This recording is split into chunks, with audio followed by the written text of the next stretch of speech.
On October 10th, 2025, after more than 23 years on death row, justice was finally carried out. Roy Lee Ward was executed by lethal injection at the Indiana State Prison. In this video, we'll reveal what happened that day, what his last meal was, and what his final words were. In the quiet town of Dale, Indiana, everything changed on July 11th, 2001. That afternoon, 29-year-old Roy Lee Ward arrived at the Payne family home, claiming he was looking for a lost dog. Stacy Payne, a 15-year-old honors student and cheerleader at Heritage Hills High School, opened the door. What happened next would forever shake a rural community of just 1,500 residents. Stacy Payne was an exemplary student who was about to start her sophomore year at Heritage Hills High School. She was a member of the student council, made the honor roll, and was actively involved in several extracurricular activities. She played the flute in the school band and was a cheerleader for the football team. During the summer, she also taught arts and crafts at her church's Sunday school. Despite her young age, she was very hardworking. She had recently gotten a job at Jenks Pizza after writing an impressive letter to the owners at the start of the summer, which earned her the position immediately. But this invaluable young woman would soon come face to face with a monster in human form.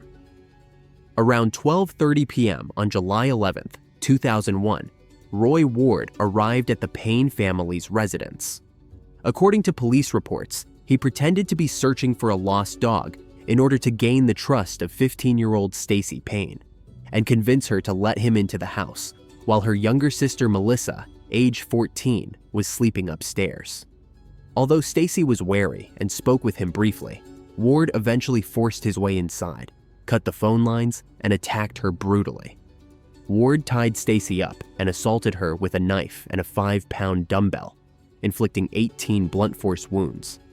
During the sexual assault, he slashed her throat down to the trachea, larynx, and vocal cords, leaving her barely able to breathe and unable to speak. But the horrors didn't end there. Ward made a 24.5-inch circumferential wound around her abdomen that practically cut Stacy in half, except for her spinal cord. Melissa woke up to the desperate screams of her sister. From the top of the stairs, she saw Ward on top of Stacy as Stacy screamed and begged him to stop. Melissa ran to her parents' bedroom, called 911, and hid in a closet while listening to her sister plead, "Please, stop." During the 911 call, dispatchers could hear a young girl screaming in the background.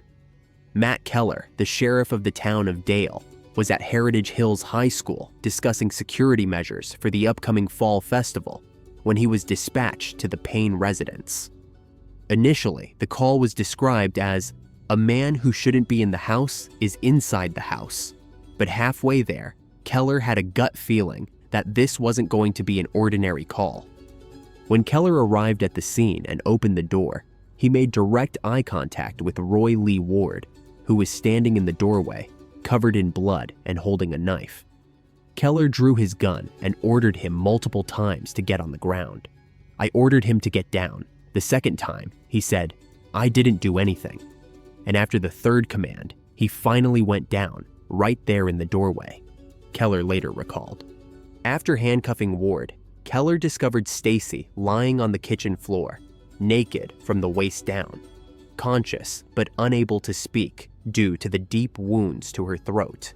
Her body was motionless, barely clinging to life, but she could still nod in response to questions. When the sheriff tried to ask what had happened, she could only move her head. An ambulance rushed her to the hospital, but the extent of her injuries was almost beyond comprehension. She had suffered brutal wounds and showed clear signs of sexual assault. Later, testing confirmed it. Stacy's DNA was found on Roy's. The local hospital wasn't equipped to handle such severe injuries, so she was airlifted to the University of Louisville Hospital, fighting to stay alive. She arrived still breathing, but not for long. Only 5 hours after Ward broke into her home, Stacy passed away. One of the most heartbreaking details of the case is that she remained conscious and aware throughout the attack and during her final hours, enduring the unimaginable pain inflicted by Roy Lee Ward. Roy Lee Ward had a lengthy criminal record that began in his youth and spanned 3 states: Indiana, Kentucky, and Missouri. As a juvenile, he was arrested for public indecency and harassment. His adult criminal record began in 1990 and included multiple convictions for assault, theft, burglary, forgery, drug offenses, and numerous crimes related to indecent exposure and lewd conduct. During the first trial in 2002, a clinical psychologist testified that Ward had been exposing himself in public since around the age of 10. Court records revealed that between 1992 and 2001, Ward had accumulated multiple charges for indecent exposure, lewd conduct, and theft, among others.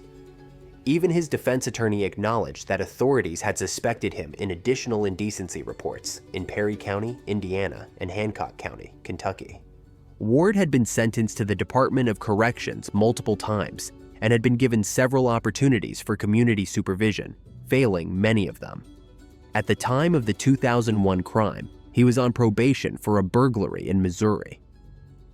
In February 2002, Ward filed a motion to change venue, arguing that public outrage, hostility, and prejudicial pre-trial publicity made it impossible to receive a fair trial.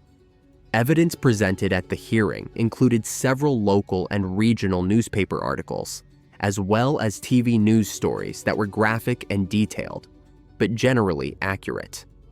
Many of those reports also mentioned Ward's prior criminal history, which would not have been admissible in court. However, the jury ultimately dismissed this concern.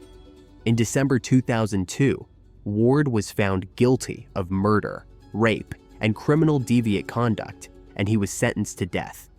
However, the Indiana Supreme Court overturned the conviction in 2004 and ordered a new trial, citing prejudicial pretrial publicity and the trial court's denial of the motion for a venue change. In the second trial in 2007, held in Vanderburgh County, after both parties agreed to select the jury from Clay County, Ward pleaded guilty to the charges of rape and murder. The jury once again sentenced him to death, and the court upheld that sentence. For more than 2 decades, Ward's case wound its way through the courts. The U.S. Supreme Court declined to review it in 2017. In 2019, Ward filed a lawsuit against the state of Indiana, seeking to halt all pending executions. Ward's institutional behavior reflected many of the same problems he had while free. He received 14 conduct reports during his incarceration, including sexual misconduct, possession of a controlled substance, and assault on another inmate. Ward chose not to testify during his clemency hearing. In a sworn statement dated September 17th, he cited a learning disability and speech impairment that made it difficult for him to express himself clearly. He said he declined an interview with the parole board because, due to my learning disability and speech impediment, the messages I intend to convey are sometimes difficult to express accurately. In September 2025, the Indiana Parole Board unanimously recommended that Governor Mike Braun deny Ward's clemency request. Governor Braun followed that recommendation and rejected the petition. In October 2025, Ward withdrew his final federal appeals, clearing the way for his execution. The day of execution finally arrived. On October 10, 2025, at 12:33 a.m., Roy Lee Ward was executed by lethal injection at the Indiana State Prison in Michigan City. He was 53 years old. The process began shortly after midnight, and Ward was pronounced dead 33 minutes later. 10 hours earlier, he had been offered his last meal. Roy Ward chose Texas Corral as his final meal selection, ordering a hamburger, a steak melt sandwich, French fries, a baked potato with butter, 12 fried shrimp, a sweet potato, chicken Alfredo, and breadsticks. Bound to the gurney and moments away from execution, Ward was asked if he had any final words. He replied, "Brian will read them," referring to his spiritual advisor, Deacon Brian Nosbush. The spiritual advisor opened the letter and read, Stacy Payne was full of life and had a bright future. I took that from her and her family. I wish I could go back and change things, but I cannot. I hate myself for what I did. If I could take away all the pain I caused Stacy and her family, I would. There is no excuse. I also hurt my own family.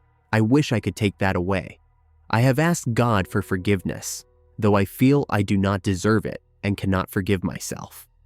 I hope my execution brings some peace to Stacy's family. During my incarceration, I have tried to become a better person, and I hope I have not failed. I have accepted God and believe His words are guidance for my life. I hope God accompanies me on this next journey. I want to thank people again for being respectful to my parents while they were alive, and for not holding a grudge for what I did. I love my family and friends, and want to thank them for helping and supporting me. After the letter was read, the execution proceeded. Ward was administered a lethal dose of pentobarbital, following Indiana's single drug protocol. He became the third person executed in Indiana since the state resumed executions in 2024 after a 15-year hiatus. No signs of suffering were reported during the procedure, which lasted approximately 33 minutes from the start of the process until the official time of death. More than 2 decades after Stacy Payne's murder, her family remains marked by grief. Her mother, Julie Winninger, counts every day since the tragedy and has petitioned for justice before the parole board, mourning the life her daughter never had.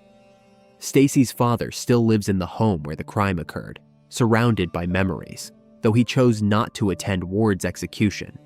For investigators like Matt Keller, the execution represents the closure of a long and painful process. And that wraps up today's video. What do you think about this case? Was justice served or not? Subscribe to the channel, because in just 4 days, the United States will carry out 2 more executions, one in Missouri and another in Florida.